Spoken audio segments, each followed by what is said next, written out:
It's been around 3 years from my last unboxing. I usually don't unbox things, but I thought this is something unique.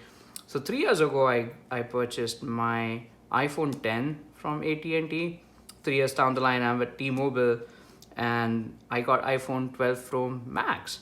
So why I thought I should make a video is because I haven't seen any unboxing about 12 Pro Max, which comes in blue. I have seen tons of videos, mostly from people who got pre-versions or pre-release versions, and they were all gold. So this is a blue one with T-Mobile, and it's 12 Pro Max. So let's go ahead and unbox this thing. Oh, by the way, it came in a tiny box from T-Mobile. I don't know if they're going green just like Apple as well, but the box is all blue, and this is the moment of truth. Blue iPhone 12 Pro Max. Looks pretty good.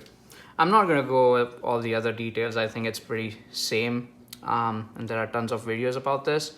But this is 12 Pro Max, 256 gig from T-Mobile.